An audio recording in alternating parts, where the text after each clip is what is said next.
अस्सलाम वालेकुम दोस्तों, कैसे हैं दोस्तों। डेटाबेसेस के एडवांस कोर्स की एक नई वीडियो में मैं आप सब लोगों को खुश आमदीद करता हूं।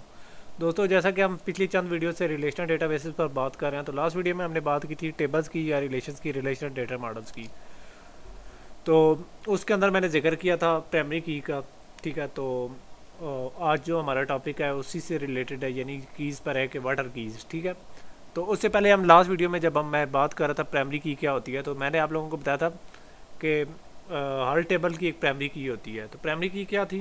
ठीक है, एट्रीब्यूट और combination of attributes that uniquely identify each row, यानी हर टेबल की एक प्राइमरी की होती है जो कि उसके टेबल के कंटेंट्स को यूनिकली आइडेंटिफाई करने में मदद करती है। जैसे स्टूडेंट आईडी है, ठीक है, वो स्टूडेंट्स के बारे में। इसी तरीके से हर एक की एक की होती है। ठीक है, जैसे 1 2 स्टूडेंट की आईडी 1 है तो हम कह सकते हैं ये विलियम बेरी है, 2 है, ये सारा कुछ। ठीक है, तो ये तो थी, बात कर रहे थे हम प्राइमरी कीज़ की। तो आज हम बात करते हैं कीज़ क्या होती हैं। ठीक है, ठीक है, तो keys ensure that each row and table is uniquely identified, यानी कीज़ की मदद से हमें पता चलता है कि हमारे जो टेबल के अंदर रोज़ हैं वो यूनिकली आइडेंटिफाई होती हैं। जैसे कि ये आप देख सकते हैं कि स्टूडेंट आईडी है, ठीक है, 1 विलियम बेरी को शो कर रही है, 2 वर्जीनिया को, 3 जॉन को, 4, यानी ये इंश्योर करती हैं कि हर रो को यूनिकली आइडेंटिफाई करते हैं। यानी हम कह सकते हैं रोल नंबर 4 का डेटा, रोल नंबर 5 का डेटा, यानी ये यूनिकली आइडेंटिफाई करती हैं। और इसके साथ साथ ये अगर टेबल्स में फ़ॉरन की हो, जैसे फैकल्टी आईडी हम लास्ट वीडियोस में यूज़ कर रहे थे, वो मैं आपको दिखा देता हूँ। फैकल्टी आईडी है, ये देखें, ये साथ इसको फैकल्टी को रिलेट करती है, यानी रिलेशनशिप के लिए भी इस्तेमाल होती हैं। ठीक है, तो ये तो थी हमारी कीज़। ठीक है, keys ensures integrity of data, यानी कीज़ की मदद से हमें डेटा की इंटेग्रिटी भी पता चलती है, यानी एक स्टूडेंट की एक ही आईडी होगी, यानी बार बार डेटा रिपीट नहीं होगा। ठीक है, तो जैसे कि आप रोल नंबर 1 है तो इसके एक मरतबा ही शो होगा, बार बार शो नहीं होगा, तो इस तरीके से इसकी इंटेग्रिटी होती है, यानी एक डेटा बार बार रिपीट नहीं होता, डुप्लीकेशन भी नहीं होती, उसकी इंटेग्रिटी भी होती है। ठीक है, इंटेग्रिटी पर बाद में बात करेंगे अगले टॉपिक्स में। ठीक है, तो इसलिए मैं इस पर ज़्यादा अभी फ़िलहाल फोकस नहीं कर रहा। की consist of 1 or more attributes that determine either other attributes, i.e.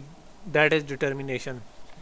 ठीक है, जैसे कि कीज़ इस तरह करती हैं कि कीज़ की मदद से हम दूसरे एट्रीब्यूट्स को डिटर्मिन करते हैं। जैसे स्टूडेंट आईडी की मदद से हमें पता चल जाता है कि विलियम बेरी का डेटा होगा, या इस तरीके से। ठीक है, तो यहाँ मैं आप लोगों को बताता चलूँ कि कीज़ एक या एक से ज़्यादा एट्रीब्यूट्स पर मुश्तमिल हो सकती है, यानी स्टूडेंट आईडी या स्टूडेंट नेम पर। ठीक है, तो इस कीज़ की मदद से हम इस तरह करते हैं, दूसरे एट्रीब्यूट्स को डिटर्मिन करते हैं, और इस हम खसूसियत को डिटर्मिनेशन कहते हैं। जैसे कि रोल नंबर है, तमाम स्टूडेंट के एंटिटीज़ को करता है, यानी डिटर्मिन करता है या आइडेंटिफाई करता है। There are many types of keys, that is primary key, secondary key, super key, candidate key, etcetera.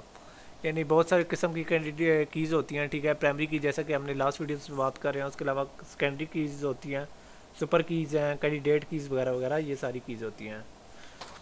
यानी यहाँ तक मैंने बात की थी कि कीज़ के जो कीज़ जिस चीज़ों पर चल रही होती हैं, कीज़ हमारे डिटर्मिनेशन के कंसेप्ट पर चल रही होती थी। तो इंशाल्लाह हम नेक्स्ट वीडियो में इस तरह करेंगे कि डिटर्मिनेशन पर पहले बात करेंगे, फिर इसके बाद कीज़ को हम कवर करेंगे। ठीक है, तो कीज़ का बताने का मकसद ये था कि कीज़ किसी भी रिलेशन में रिकॉर्ड्स को यूनिकली आइडेंटिफाई करने के लिए हमारी कीज़ यूज़ होती हैं। यूनिकली ना भी करें तो कीज़ इस तरह कर लेती हैं कि हमारे जो टेबल के अंदर रोज़ हैं उनको आइडेंटिफाई करने के लिए यूज़ होती हैं। तो इंशाल्लाह नेक्स्ट वीडियो में हम डिटर्मिनेशन पर बात करेंगे, तो डिटर्मिनेशन के बाद हमें कीज़ को समझना ज़्यादा ईजी हो जाएगा। तो नेक्स्ट वीडियो तक इजाज़त दीजिए, अल्लाह हाफ़िज़।